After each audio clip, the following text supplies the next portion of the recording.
A 24-year-old lands his first real job and spends 12,000 rupees of his first paycheck on sneakers.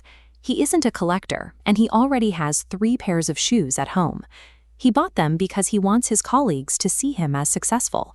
In reality, those colleagues spend about 3 seconds looking at his feet before returning to their own worries about rent and EMIs.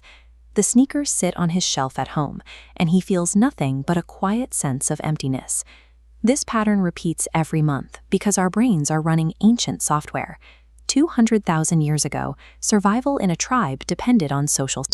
Our brains evolved to constantly scan our environment and ask, how do others see me? Today, the threats have changed, but the mental mechanism is identical. We have swapped physical displays of strength for the display of status through stuff. This is the mechanism of social signaling. Modern consumer culture exploits this evolutionary glitch. When a major tech company launches a new device, the marketing focus shifts from utility to identity. They sell the feeling of belonging to a tribe of people who are creative and sophisticated. The messaging bypasses the logical brain and speaks directly to that ancient desire to be respected by the group. This performance carries a heavy financial cost.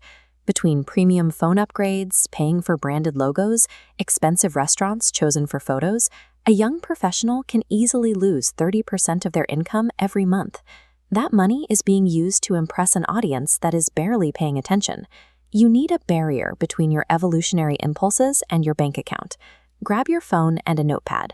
Over the next few minutes, we are going to actively construct a 5-step wealth defense system to stop impulse spending.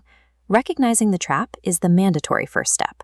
Once you see the invisible strings of social signaling at work, you can begin cutting them. Step 1 is the motivation interrogation. Before any significant purchase, you must ask one question. Am I buying this because it improves my life or because of how it makes me look to others? This is about accurate labeling, not guilt. A lot of impulse purchases lose their power the moment you admit the real reason you want them. When you consciously label a purchase as a performance for your colleagues' imagined opinions, the desire often deflates. Step 2 is the comparison audit. Humans evolved to compare themselves to a village of 200 people. Today, your comparison group is a global feed of the most curated moments of millions of lives. Your brain is constantly triggering status alarms because it feels like everyone else has better experiences and nicer things. Open your most used social media app right now. Find 3 accounts that consistently make you feel financially inadequate and mute or unfollow them immediately. Actively curating your digital environment removes the artificial triggers. You are starving the comparison machine that algorithms rely on to generate feelings of lack and drive impulse spending. Step 3 is inserting friction. We call this the 72-hour rule. Instead of telling yourself no, you are simply saying, not yet. Create a new document on your phone titled the 72-hour waitlist.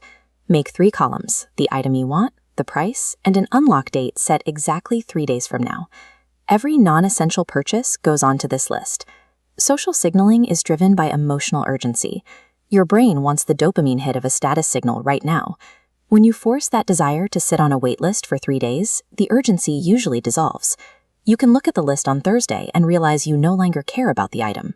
Inserting this time buffer shifts financial control from your reactive, tribal instincts to your rational, long-term planning brain. Step 4 is redirecting the status instinct. You can't turn off the desire for status, but you can change what you value. This is the concept of stealth wealth. Warren Buffett's wealth is famously invisible. He lives in a modest home and drives a normal car. He values the internal status of financial security over external signaling. You can make a private metric, like your savings rate or net worth, your new status symbol. Step 5 is visualizing your future self. Redirecting an 8,000 rupee monthly habit into an equity index fund, historically returning 12% annually, creates a different trajectory. In 20 years, that capital becomes approximately 80 lakh rupees, life-changing wealth, instead of impressing people you dislike. To make this real, log into your banking app today and rename your primary investment account. Replace the generic label with something vivid and emotional, like Decade of Freedom Fund or Quit Anything Money. When you tie your money to a vivid, mathematically proven future, the cheap validation of consumer goods starts to look absurd. You now have a working defense system. Your feed is filtered, your impulse purchases are on a wait list, and your financial targets are visibly named.